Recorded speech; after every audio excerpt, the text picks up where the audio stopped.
देखिए आज छात्रों मैं ध्वनि चर्चा पढ़ाना शुरू करूँगा। ध्वनि क्या होती है, ध्वनि के बारे में इससे पहले आपने पढ़ा होगा उसके बारे में, घर्षण बल के बारे में, घर्षण क्या होता है। आज हम ध्वनि के बारे में पढ़ेंगे। ध्वनि क्या है, ठीक है ना।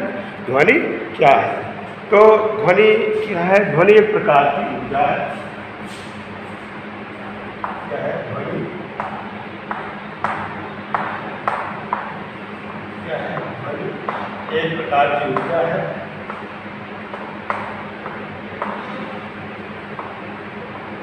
ऊर्जा है यह वस्तुओं के कंपन करने से उत्पन्न होती है, ठीक है ना। एक प्रकार की ऊर्जा है, यह वस्तुओं के कंपन करने से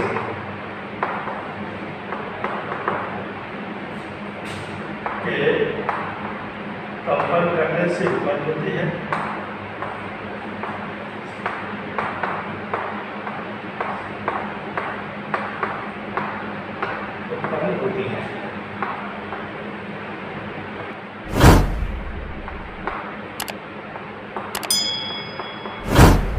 कहा ध्वनि क्या है? ध्वनि एक प्रकार की ऊर्जा है। यह वस्तुओं के कंपन करने से उत्पन्न होती है। अब इसमें आता है आगे ध्वनि, बताया ध्वनि कैसे उत्पन्न होती है। ध्वनि एक प्रकार की ऊर्जा है और वस्तुओं के कंपन करने से ध्वनि उत्पन्न होती है। अब हमने कहा ध्वनि उत्पन्न होती है, ऐसी वस्तुएं जो ध्वनि उत्पन्न करती हैं, तो इनके बारे में समझते हैं। आपने देखा होगा कि जैसे आप कुछ वस्तुएं से हम आघात करके ध्वनि उत्पन्न करने के प्रकार कौन कौन से हो सकते हैं, ठीक है। ध्वनि उत्पन्न करने के ये प्रकार है और उसी प्रकार से ध्वनि उत्पन्न होती है। तो इसमें जैसे नंबर 1 आता है आघात के द्वारा, ठीक है ना। आघात द्वारा ध्वनि उत्पन्न होती है। तो कहेंगे आघात द्वारा ध्वनि उत्पन्न होती है।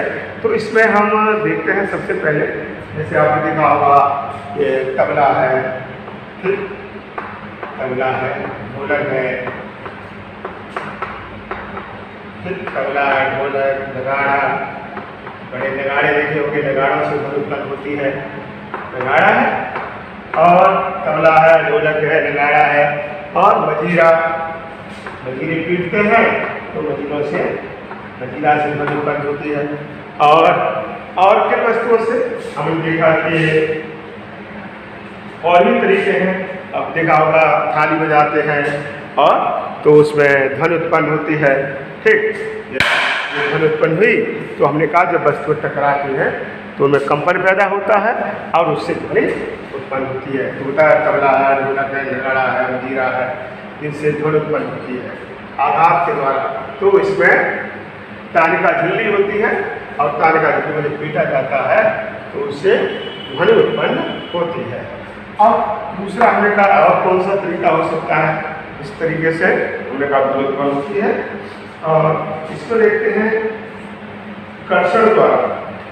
अब दूसरा है कर्षण द्वारा या तार द्वारा। कर्षण द्वारा किस पर ध्वनि उत्पन्न होती है? तो कर्षण द्वारा में देखते हैं इसमें जैसे वीणा है, वीणा में तार लगे होते हैं, सितार वादन होता है, वीणा है, सितार है और एकतारा बोलते हैं, एकतारा। तो इस तरह से एकतारा है तो इनसे ध्वनि उत्पन्न होती है।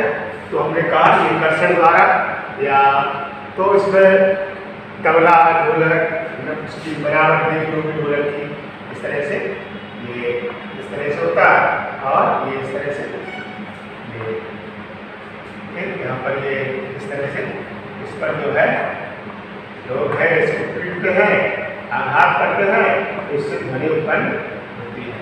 तो हमने कहा ये इस तरह से ये ध्वनि उत्पन्न होती है। इसको जब पीटा जाता है तो ध्वनि उत्पन्न होती है। तो इस तरह से एक तरीका है। तबला का लिखा होगा इसलिए नगाड़े का, नगाड़े में इस तरह से ये होता है नगाड़ा और ये इस तरह से होता है ऐसे करके ये, और इसको जब बीच में यहाँ पर पीटा जाता है यहाँ पर तो उस पर ध्वनि उत्पन्न होती है। तो हमने कहा ये तबला है, नगाड़ा है, इसमें ध्वनि उत्पन्न होती है। तो अब ये इधर पूरा नहीं आया, आपको ये पूरा दिखा दे रहे हैं यहाँ पर। तो यहाँ दिखाई दे रहा होगा, जैसे ढोलक का बताया था मैंने, ढोलक है ये ऐसे करके, ये ऐसे और इस तरह से, यहाँ पर ये हिस्सा है, ये ऐसे करके और इस तरह से करके और इस तरह से ये ढोलक है, ठीक, ढोलक है। और ये बीच में इसको लगा होता है और हमने ये हिस्सा है, इसको पीटा जाता है, उससे ध्वनि उत्पन्न होती है। एक होता है नगाड़ा होता है, नगाड़ा में या ये तबला बोल देते हैं, उसमें इस तरह से ये इस तरह से ये ऐसे करके ये रचना इसकी है। और यहाँ पर ये कहा ये इस तरह से तबला है, ढोलक है, इनमें इनको पीटने से, आघात करने से ध्वनि उत्पन्न होती है। एक बताया वीणा है या सितार है, माँ सरस्वती का चित्र देखते होंगे, उसके उनके हाथ में वीणा होता है। तो ऐसे ही का एक तारा होता है, जैसे तारा एक बना सकते हैं। जैसे नारियल है, नारियल का एक हिस्सा ले लिया और नारियल के गोलाकार हिस्सा होता है नारियल का, उसमें हमने इसको कार से बंद कर दिया और इस पर एक तार बांधते हैं ऐसे, और यहाँ पर ये तार इसको बांध करके इस तरह से ये इसमें कस दिया जाता है। और इसको हम इस तरह से ये है, ये इस तरह से इसको बजाते हैं।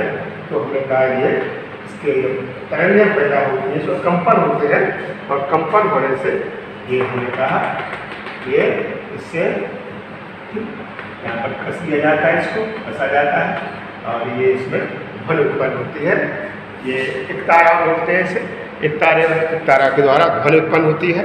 ये इसके बताया तबला, ढोलक, नगाड़ा, मजीरा, कर्षण द्वारा, वीणा द्वारा, सितार द्वारा, इतर द्वारा, ये तारा द्वारा ध्वनि उत्पन्न होती है। एक होता है बाल फूंकर, जैसे ये हमने सामने देख लिया। अब इसके नंबर 3 आएगा, नंबर 3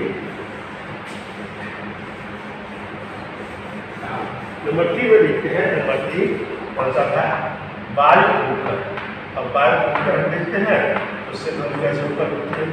बाल फूंकर आपने देखा होगा, ये बाल फूंकने से ध्वनि उत्पन्न होती है। तो हमने कहा ये कैसे होगी, तो इसमें देखा होगा बांसुरी है, बांसुरी बजाते हैं, बांसुरी, ठीक। तो बांसुरी आपने देखी होगी इस तरह से, ये बांसुरी है। अब इसमें छेद बने होते हैं, आपने कहा जैसे यहाँ पर एक छेद गई, छेद बने और यहाँ पर कई छेद हैं। और छेद बनने के बाद यहाँ पर ये हिस्सा कैसे करेंगे, ये अच्छा होता है। ये यहाँ पर यहाँ एक छेद होता है, यहाँ पर ऊपर से छेद होता है, और यहाँ पर ये इस तरह हमने कहा बांसुरी है। और बांसुरी आपको ये बांसुरी के द्वारा ध्वनि उत्पन्न होती है। अब आपको करके एक शहनाई बात, शहनाई होती है, शहनाई यंत्र होता है। शहनाई वादक बिस्मिल्लाह खान नाम सुना होगा, शहनाई वादक बिस्मिल्लाह खान। तो उनके इस तरह से हमने कहा ये उसे बजाते हैं ना, तो ये यहाँ पर आगे चल करके ये इस तरह से ये है ऐसे पीपने टाइप का होता है। और यहाँ पर वो मुँह से इसको फूंकते हैं, तो इसमें ये छेद होता है। ये शहनाई वादक है, बैंड बाजे वगैरह होते हैं, उसको भी फूंक कर बजाते हैं। और शंख देखा होगा, शंख में हवा फूंकते हैं मुँह के द्वारा, तो उससे ध्वनि उत्पन्न होती है, शंख से होती है, शंख देखा होगा, और इससे ध्वनि उत्पन्न होती है। तो हमने कहा ये बाल फूंक करके ध्वनि उत्पन्न होती है। और जो तुरही वगैरह जो बड़ी सी तुरही मैंने देखा होगा, ऐसे करके बहुत ऊंचाई से तुरही, और ऐसे करके ये ऐसे करके ये बहुत ऊंचाई में, और तुरही लोग बजाते थे। और युद्ध वगैरह के जब नगाड़े वगैरह हो जाते थे, तो इस तरह से वो काफ़ी ऊंचाई कर करके तुरही बजाते थे। तो उससे कहते हैं ये का। और लाउड स्पीकर देखा होगा, है, उसमें तो नहीं जैसा ही होता है, तो ये ध्वनि उत्पन्न फूंक करके होती है। एक हमने बताया इसमें अब ध्वनि उत्पन्न और भी करने के तरीके हैं। आपने देखा जैसे गिलास रखते हैं पानी भर करके, और ये गिलास ये रखा ऐसे करके, ये इस तरह से गिलास रखा एक, और हम यहाँ पर ये गिलास रखते हैं, इसमें ये दूसरा गिलास और ऐसे करके ये गिलास रखेंगे, और ये गिलास में ऐसे करके ध्वनि ये इस तरह से गिलास में रखे, और मान लो 4 गिलास रखे हैं, और इनमें हमने पानी पहले एक तली पर पानी रखा है, या आपको ये इतना भरा कर लीजिए, ये भरा हुआ पानी है, इतना पानी है, इसमें कुछ कम पानी आधा रखेंगे, पानी की मात्रा कम, इसमें और कम करेंगे, पानी की मात्रा कम करते जाएंगे, और इसकी तली पर पानी रखेंगे, ये हमने का पानी भरेंगे, और फिर चम्मच से इसको, चम्मच के द्वारा इसको बजाएंगे, देखा है चम्मच से जोड़ी आपको ऐसे करके, और ऐसे ये चम्मच है, चम्मच के द्वारा इसको बजाएंगे, तो इससे क्या होगा, यहाँ पर बजाएंगे 1 2 3 4 ऐसे बजाएंगे, तो उनमें एक ध्वनि उत्पन्न होती है, और वो ध्वनि है विभिन्न आवृत्तियों की होती है, आप पहचान सकते हैं। देखा हुआ जैसे घड़ा होता है, घड़े को भरते हैं, एक खाली घड़ा होता है, एक भरा हुआ घड़ा होता है, तो खाली घड़ा या खाली बाल्टी जब भरते हैं, दूर से आवाज़ मालूम पड़ जाती है खाली है, जब वो भर जाता है तो उसकी आवाज़ बदल जाती है। तो हमने कहा ये इसके द्वारा भी ध्वनि उत्पन्न होती है, इसमें कंपन पैदा होते हैं, और वो आवृत्तियाँ ध्वनि की जो टकराती हमें सुनाई देती है, तो हमने कहा इससे हमें ये पता चलता है ध्वनि कैसे। कुछ लोग हैं, कुछ कार्यक्रम होते हैं, घड़े वगैरह को पीटते हैं, उससे भी घट में पीटने से भी आवाज़ उत्पन्न होती है, तो हमने ये चम्मच के द्वारा बताया, इससे आवाज़ उत्पन्न होती है। फिर एक आता है इसमें कि और तरीके, तो इसमें देखा हमने जो ध्वनि है इसमें वस्तुओं के कंपन से पैदा होती है। इसके बाद हम देखते हैं कि इसमें जैसे हमारे गले में आवाज़ गले में कैसे उत्पन्न होती है, ठीक है ना, हमारे गले में ध्वनि कैसे उत्पन्न होती है। तो मनुष्य का जो मनुष्य के गले में ध्वनि कैसे उत्पन्न होती है, तो हमने कहा मनुष्य का जो गला है उत्पन्न, तो उत्पन्न कैसे होगी, तो हमने कहा इसमें जैसे एक थोड़ा चित्र है इसका, देखेंगे हम भी,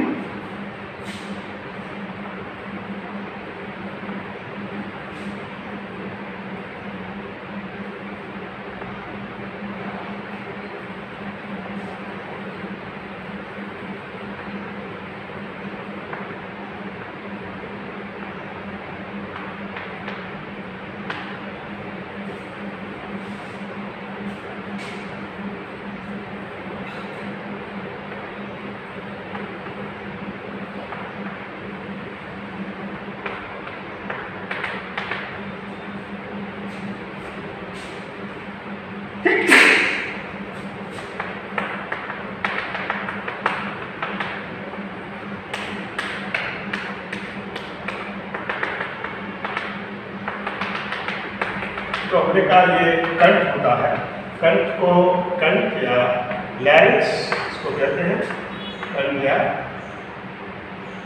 लैरिंक्स, और इससे ध्वनि उत्पन्न होती है। अब ध्वनि उसमें कैसे उत्पन्न होती है कि जब उधर से वायु कंठ में आती है, तो कंठ में जो झिल्लियाँ हैं, तानित झिल्लियाँ कहते हैं, उन तानित झिल्लियों के बीच से जब हवा गुजरती है तो ध्वनि उत्पन्न होती है। और ये गला है, कंठ है, इसको तो इसमें बाक तंतु पाए जाते हैं। क्या पाया जाता है? कंठ में बाक तंतु होते हैं, और बाक तंतुओं से जब ध्वनि टकराती है, बाक तंतुओं से ध्वनि टकराती है, ठीक है, ध्वनि हमारे हवा वायु बाक तंतुओं से वायु टकराती है, टकराती है, तो क्या होगा, तो बताया राखियाँ वो ध्वनि उत्पन्न होती है, ध्वनि उत्पन्न होती है।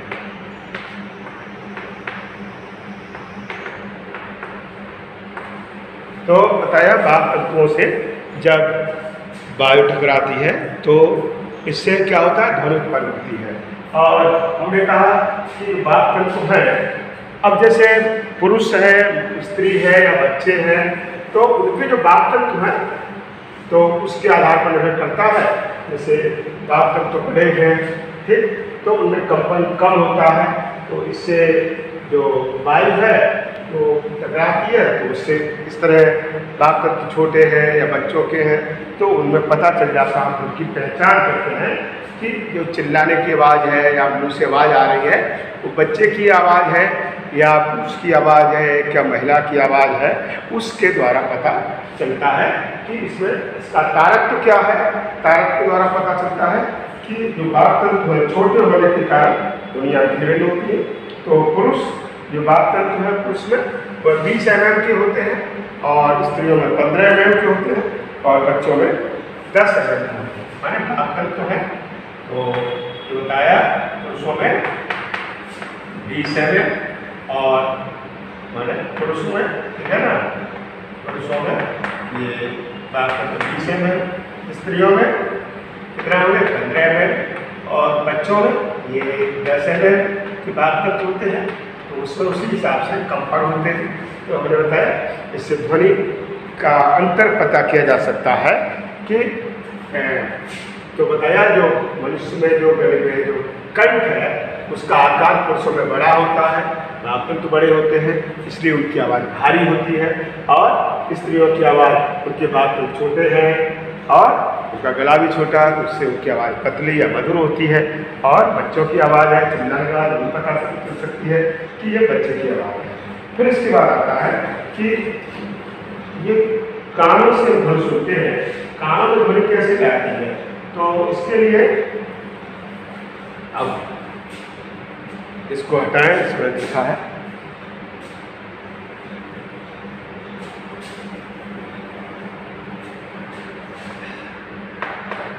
कान से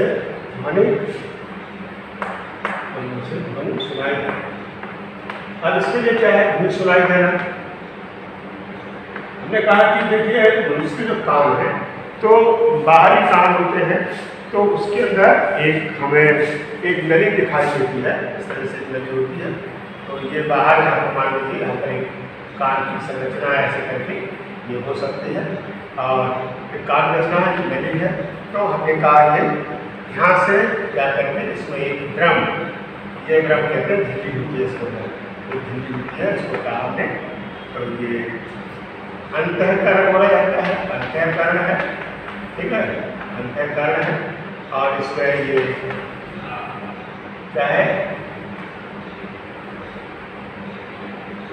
ईयर ड्रम या कर्णपटह बोलते हैं, कर्णपटह है, ठीक, और कर्णपटह इस तरह से ये है इसमें।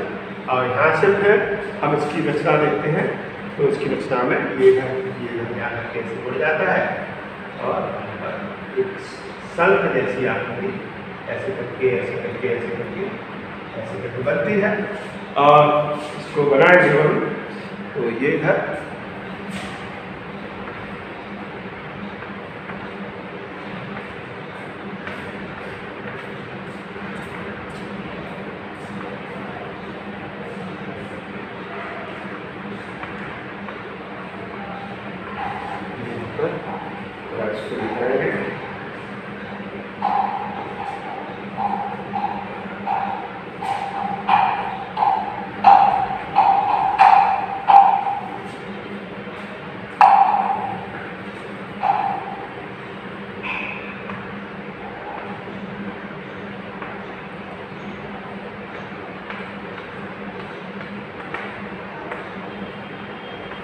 बताया तो ध्वनि स्वर कराती है। और यहाँ ये कर्णपटह होता है, ईयर ड्रम होता है, कर्णपटह या ईयर ड्रम कहते हैं। इससे ध्वनि टकराती है तो इसमें क्या होता है, कंपन पैदा होती है और वो कंपन आगे बढ़ते हैं। तो इसमें कंपन आगे बढ़ते हैं तो कान में है 3 प्रकार की आंतरिक कान है, 3 प्रकार की अस्थियों से मिलकर बना है। तो इसमें कर्णास्थियाँ 3 होती है। तो इसके बाद ये ध्वनि है इसमें टकराती है और इसमें तंत्रिकाएँ हैं, कर्ण तंत्रिकाएं हैं वो उनका आभास मस्तिष्क में होता है, उसका अध्ययन किया जाता है, उससे ध्वनि में सुनाई देती है। ध्वनि की पहचान होती है कि ध्वनि ये जो ध्वनि है ये किसकी ध्वनि है, कि गाने की ध्वनि है या हवाई जहाज की ध्वनि है, ट्रेन की ध्वनि है या कार बस मोटरसाइकिल की ध्वनि है, और आप उसका पता कर लेते हैं, जज कर लेते हैं। तो इसके बाद आता है, इसके बाद दोलनगति आता है। तो दोलनगति क्या है, इसलिए सबसे पहले दोलनगति इसके बारे में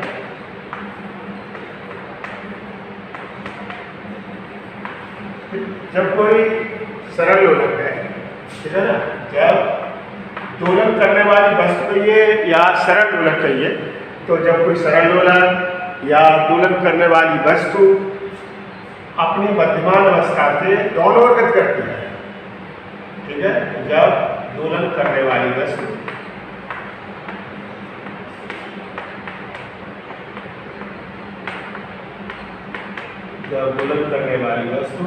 अपनी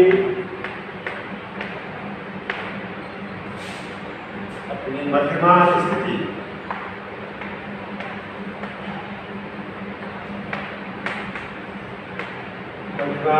के इधर उधर, ठीक है ना, स्थिति के इधर उधर या दोनों कह सकते हैं, इधर उधर करती है,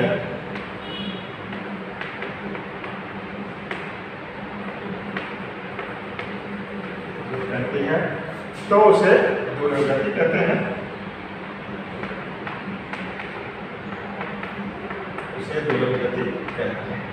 तो हमने कहा कि इधर उधर गति करती है, उसे दोलनगति कहते हैं।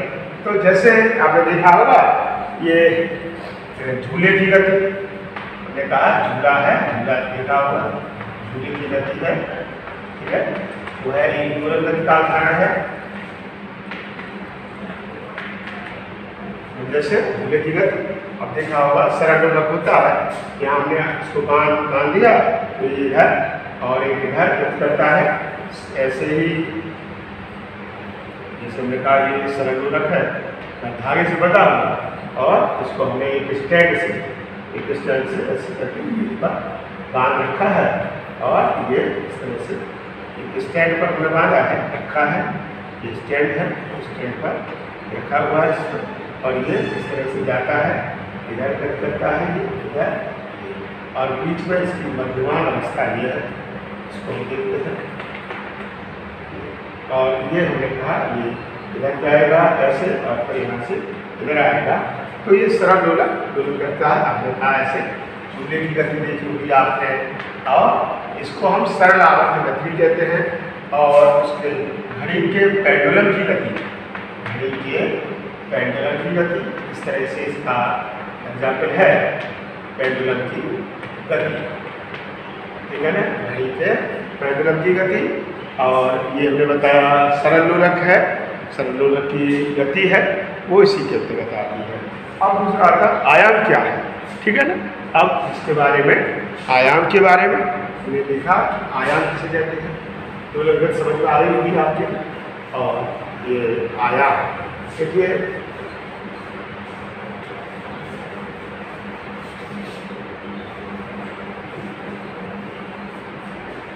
अब इसके बाद आता है आयाम क्या है।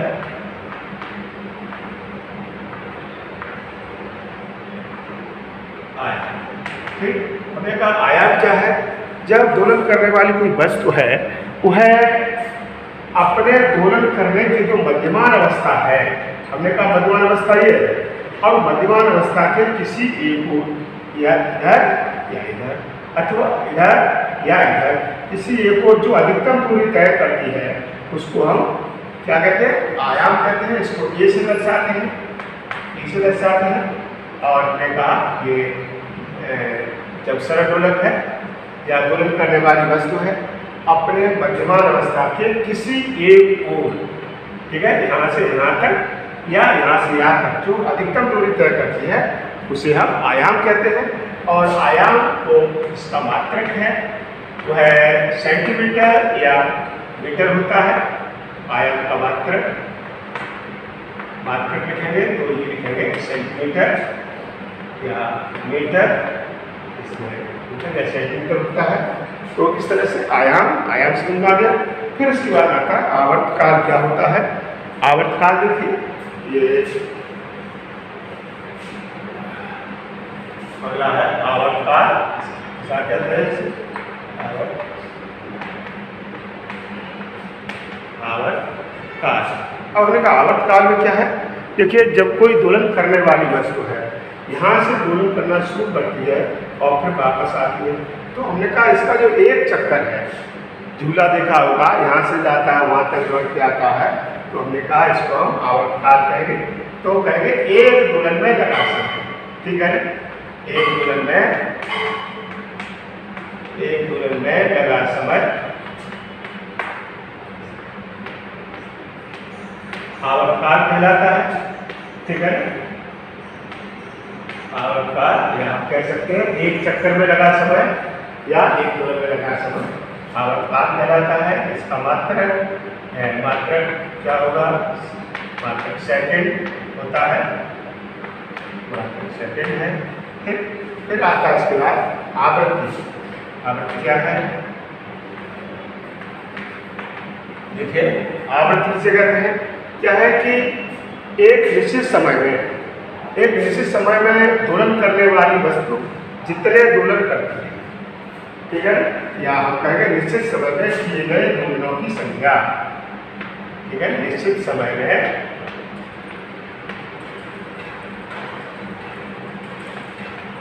किए गए दोलनों या चक्रों की संख्या, दोलनों या चक्रों की संख्या को,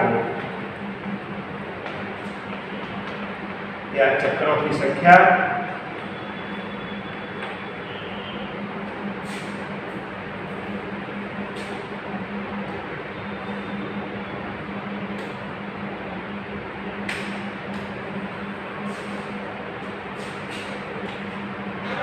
या चक्रों की संख्या को हम आवृत्ति कहते हैं।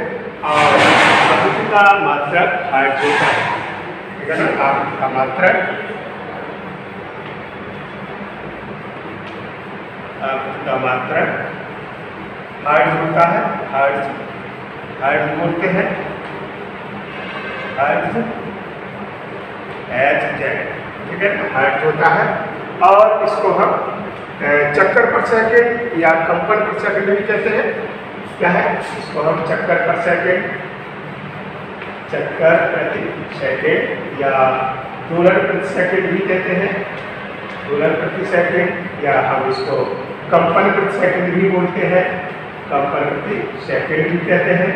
या हमने बता दिया इसका मात्रक हर्ट्ज होता है। और दोलन सेकंड, चक्कर सेकंड ये भी इसके मात्रक हैं। और इसके बाद हम आते हैं कि इसमें जो आवृत्ति है,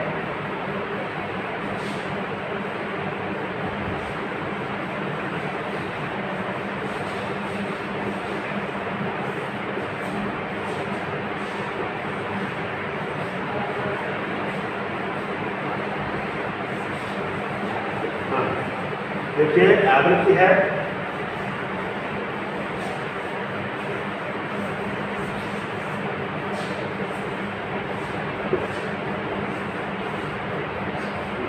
आवृत्ति क्या है, आवृत्ति का मात्रक रह गया, बता दिया भी। और आवृत्ति का मैंने कहा आवृत्ति इसको हम n से दर्शाते हैं, n बराबर 1/t, 1/t आवर्तकाल, आवर्तकाल ये होता है सूत्र। अब इसमें इसको हम आगे 1/n कह सकते हैं, n को 1/t, t आवर्तकाल है। और इससे हम कुछ न्यूमेरिकल से वो निकाल सकते हैं। अब आता है धन की प्रबलता और कारक क्या है, ठीक है ना। तो धन की प्रबलता या कारक क्या है, तो धन की प्रबलता है घनत्व करने वाले कंपनों के आयाम के बल के समान है, ठीक है ना। धन की प्रबलता है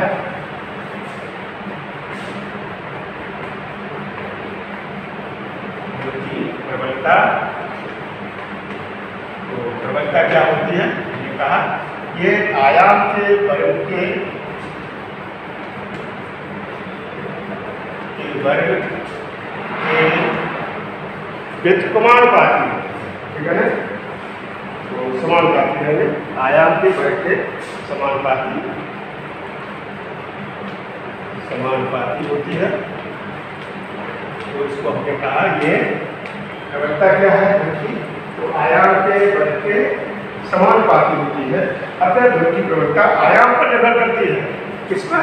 जो प्रवणता है आयाम पर निर्भर करती है, ठीक है ना, आयाम पर निर्भर करती है, निर्भर करेगी, ठीक, निर्भर करेगी, ठीक है, आयाम पर निर्भर है। तो अब इसमें आता है कि जैसे प्रवणता ज्यादा है तो उसको हम कहते हैं जो जैसे बातचीत करते हैं, ठीक है, बातचीत करते हैं, सामान्य बातचीत की प्रवणता जो होती है, सामान्य बातचीत की प्रवणता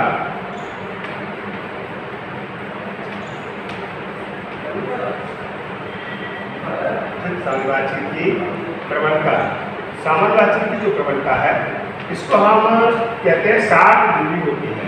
dB कहते हैं डेसिबल, ये डेसिबल है, उसको हमने कहा डेसिबल, और ये हमने कहा सामान्य बातचीत होती है तो उसकी बातचीत की प्रवणता 60 डेसिबल है, तो 60 डेसिबल इसकी कहलाती है। ऐसे ही जो अगर प्रवृत्ति आती है तो 90 डेसिबल की ध्वनि, और 90 डेसिबल की जो ध्वनि है वो हानिकारक होती है। 90 डेसिबल या 90 डेसिबल से अधिक, ठीक है, अधिक की जो ध्वनि प्रवणता है वो कैसी है, हानिकारक है, और हानिकारक होती है। और जैसे कान में फुसफुसाहट करते हैं, कान में फुसफुसाहट करते हैं, उसकी जो प्रवणता है लगभग 10 dB होती है। तो ध्वनि की प्रवणता को हम dB में, डेसिबल में मापते हैं। तो इसके बाद आता है तारक क्या है, तारक है ध्वनि की तीक्ष्णता, तारक को निर्धारित करती है, ठीक है ना। ध्वनि का तारक क्या है, ध्वनि की प्रवणता थी तो ध्वनि का तारक तो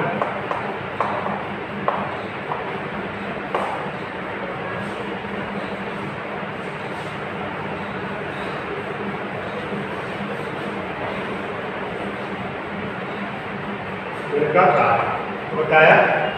ध्वनि की जो तीक्ष्णता है वो तारक पर निर्भर है, और तो उससे क्या है, तारक को अधिक या कम किसी वस्तु का है या, तो बताया ध्वनि की तीक्ष्णता कैसी है, तीक्ष्णता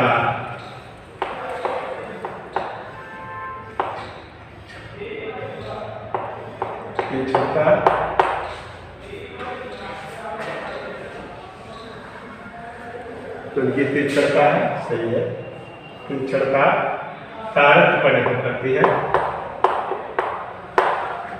क्या तीक्ष्णता है, तारक का निर्धारण करती है। अब जैसे निर्धारण करती है तो हमें कैसे करती है, अब जैसे आपने देखा कि शेर की दहाड़ है, शेर की दहाड़ की जो आप वो है तारक है, शेर की दहाड़ का तारकत्व कम होता है, तारकत्व कम होता है, ठीक है, ऐसे हमने कहा कम होता है। ऐसे ही पुरुष जो मनुष्य की आवाज है, पुरुषों की आवाज का तारकत्व कम होता है, पुरुष की आवाज का तारकत्व है, आवाज का तारकत्व कम होता है, कम होता है। ऐसे ही स्त्रियों में महिलाओं, ठीक है, महिलाएं हैं, बच्चे हैं, ठीक है, महिलाओं की आवाज का तारकत्व, ये आवाज का तारकत्व अधिक होता है, और अधिक होता है इसलिए उनकी आवाज पतली होती है, मधुर होती है। तो ये बच्चों की और महिलाओं की इनमें जो तारकत्व है इनका कम होता है, पुरुषों का तारकत्व अधिक होता है, इनकी आवाज भारी होती है, मोटी आवाज होती है, ठीक। तो फिर इसके बाद हम देखते हैं आगे ये ध्वनि तरंगों के बारे में बताएंगे, ये तारकत्व के बारे में बताया, ठीक। अब तारकत्व के बाद ये इसमें आता है अपस्रवित तरंगे। ध्वनि तरंगे हैं, ध्वनि तरंगे तो इसमें आती है ध्वनि तरंगे। तो ध्वनि तरंगों में हमने कहा ये 3 प्रकार की हैं। नंबर 1 ये अपस्रव्य तरंगे, अपस्रव्य या इनको अश्रव्य भी बोल सकते हैं या अश्रव्य तरंगे।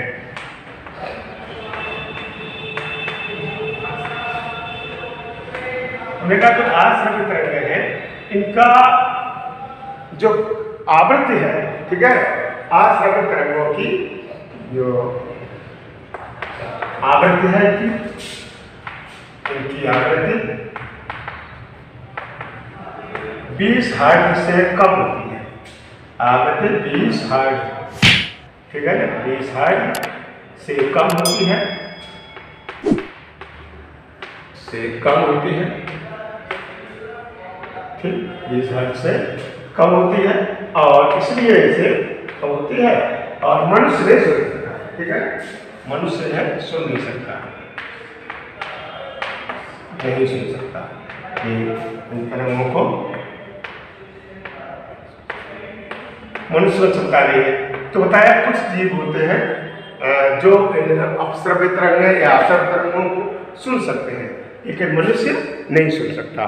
दूसरी जो ध्वनि तरंग है हमने कहा ये श्रव्य तरंगें होती है, श्रव्य तरंगें, श्रव्य तरंगें हैं और इनकी जो आवृत्ति है 20,000, इनका जो परिसर है माने जो सीमा है 20 दोलन, 20 हर्ट्ज कह सकते हैं, 20 हर्ट्ज, 20 हर्ट्ज से 20,000 हर्ट्ज, ठीक है, 20 हर्ट्ज से 20,000 हर्ट्ज तक की आवृत्ति, ठीक है,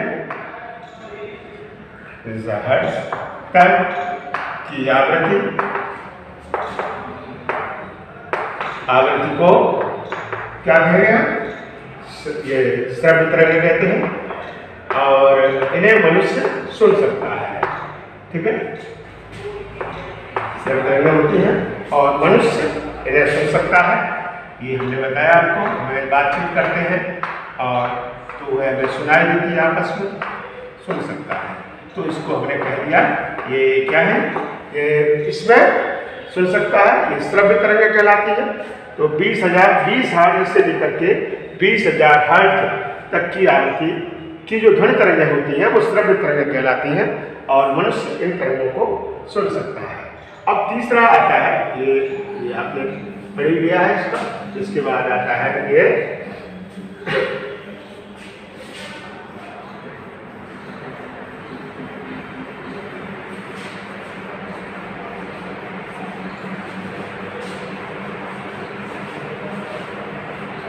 अगला है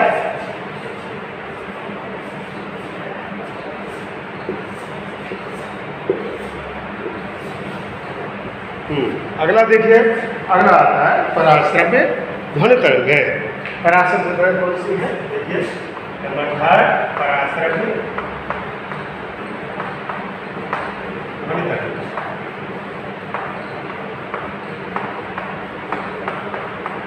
पराश्रव्य तरंग है, हमने कहा जो पराश्रव्य तरंग है इनकी जो क्षमता है, इनका परिसर है, इनका परिसर इन तरंगों का करेंगे इनकी आवृत्ति कितने 20,000 हर्ट्ज से अधिक होती है, से अधिक होती है और ये अधिक है, ये बताया इन्हें मनुष्य सुन नहीं सकता है, ठीक है, मनुष्य में सुनने की क्षमता नहीं है, तो मनुष्य नहीं सुन सकता, ठीक है, नहीं सुन सकता, तो ये बता दिया हमने।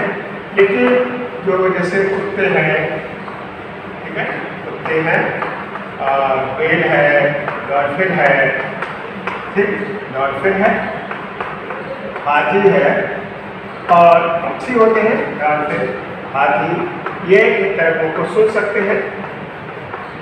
और इससे क्या है, देखा होगा जैसे भूकंप आने वाला होता है तो भूकंप आने उनको पता चल जाता है तो ये इनमें कुछ अलग व्यवहार देखने को मिलता है। उनकी हलचल अलग हो जाती है, तीव्र हो जाती है और ये अपने बचने के लिए ठिकाना ढूंढने लगते हैं। तो पता चलता है कि ये वैज्ञानिकों ने ये अनुभव किया है, परीक्षण किया है कि जब भूकंप आते हैं तो ये कुत्ते हैं, व्हेल हैं, डॉल्फिन हैं, आते हैं और इनमें हलचल बढ़ जाती है। कुछ पक्षी हैं वो भी बढ़ने लगते हैं, क्योंकि विभिन्न प्रकार की जो ध्वनियाँ हैं वो उत्पन्न करते हैं। इससे ये है कि ये कुछ पता चलता है कि कोई भूकंप आने वाला है। तो इस तरह से हमने ध्वनि तरंगों के बारे में बताया। अब इसमें आता है कि जैसे जो हम शोर है, संगीत है, ये क्या है, ठीक, इसके बारे में बताएंगे। तो शोर या संगीत क्या है, तो बताया शोर पहले तो हम करेंगे शोर क्या है, ये नॉइज या पॉल्यूशन कहते हैं, ठीक, पॉल्यूशन या शोर है, साउंड पॉल्यूशन।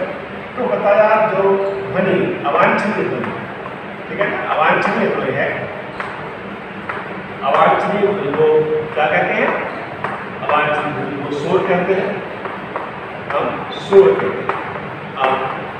अब इससे क्या होता है, ध्वनि प्रदूषण होता है, ठीक, शोर कहते हैं। और ये शोर क्या है, यह एक प्रकार का शोर एक ध्वनि प्रदूषण है, और ध्वनि प्रदूषण है, ठीक, और ये वायु में होता है तो इसको वायु प्रदूषण भी कहते हैं। तो हमने कहा अब शोर किससे पैदा होता है, आपने देखा होगा जैसे वाहनों से शोर, वाहन है, वाहनों से शोर होता है, ध्वनि तेज होती है वाहनों में, हवाई जहाज है, रेलगाड़ी है, ठीक है, हवाई जहाज, ठीक है, मोटरसाइकिल वगैरह, ये सभी ध्वनि उत्पन्न करते हैं। हवाई जहाज, ठीक, रेलगाड़ी है, उसके द्वारा ध्वनि उत्पन्न होती है, तो रेलगाड़ी द्वारा। और हमने कहा कि जैसे शादी विवाह कार्यक्रम होते हैं, डीजे बजता है, तो डीजे से भी ध्वनि उत्पन्न होती है, शोर होता है। तो डीजे की ध्वनि है तो आपको उससे क्या है, डीजे की ध्वनि है उससे भी शोर होता है। और हमने कहा ये इसको हमने कहा शोर है। और इसके बाद आता है संगीत क्या होता है, तो संगीत को हम कहेंगे, संगीत किसे कहेंगे, तो हमने कहा सुस्वर ध्वनि, स्वर ध्वनि, और सुस्वर ध्वनि है, सुस्वर ध्वनि को संगीत कहते हैं। और संगीत है, और अगर हल्की आवाज में है तो उसको हम कहते हैं ये मधुर संगीत है। और वही जब संगीत है तेज आवाज में बजने लगे तो हम उसको फिर क्या कहेंगे, शोर कहते हैं, माने तेज ध्वनि का संगीत। जैसे आपने कहा डीजे है तो तेज ध्वनि का संगीत, तेज ध्वनि का संगीत क्या है, शोर बन जाता है, उसे शोर कहने लगते हैं, शोर हो जाता है, ठीक है, धीरे धीरे बजता है। तो हमने कहा अच्छा लगता है, दूर के ढोल सुहावने होते हैं, दूर से तो अच्छा लगता है, पास में कहते हैं तो कहते हैं इससे हमें परेशानी हो रही है। तो हमने कहा इससे परेशानी क्या है, तो इसमें आता है सबसे पहले ध्वनि प्रदूषण आता है, ठीक है। ध्वनि प्रदूषण बताया ये शोर है, एक प्रकार का ध्वनि प्रदूषण है। और ध्वनि प्रदूषण के कारण, ध्वनि प्रदूषण के कारण क्या है, कुछ लोग अपने को असहज महसूस करते हैं। तो हमने कहा ध्वनि प्रदूषण इसमें देखते हैं,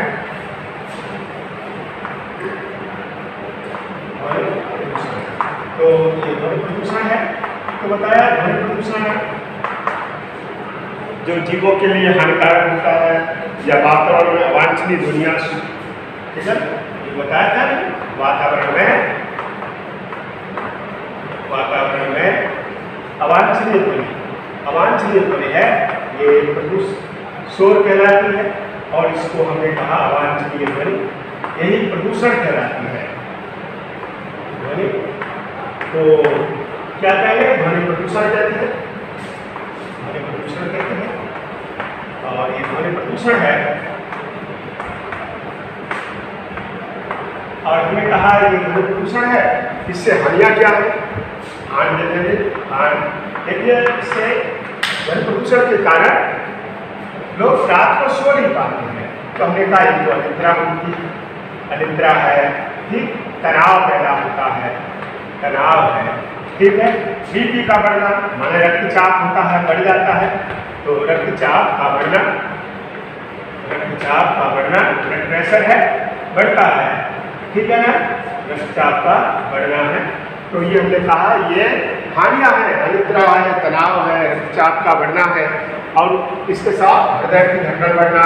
एक बार जब तेज बढ़ता है तो हृदय की धड़कन तीव्र हो जाती है, धड़कन बढ़ना, तो हृदय की धड़कन बढ़ती है, तो इससे जो हृदय रोगी है उनके लिए कष्ट होता है, और हृदय रोगी है वो कष्ट होता है, नींद लोग नहीं आती है।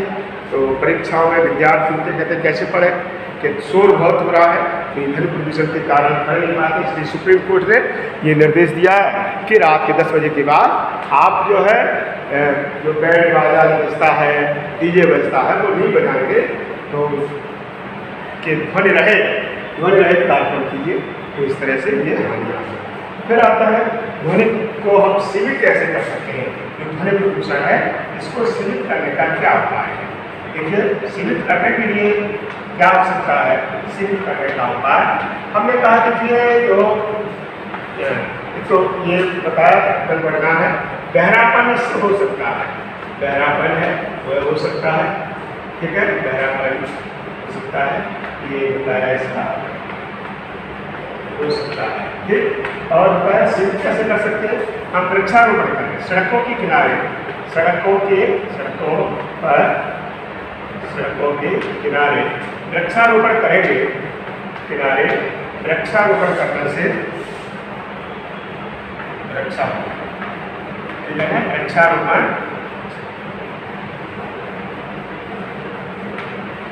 वृक्षारोपण करना चाहिए।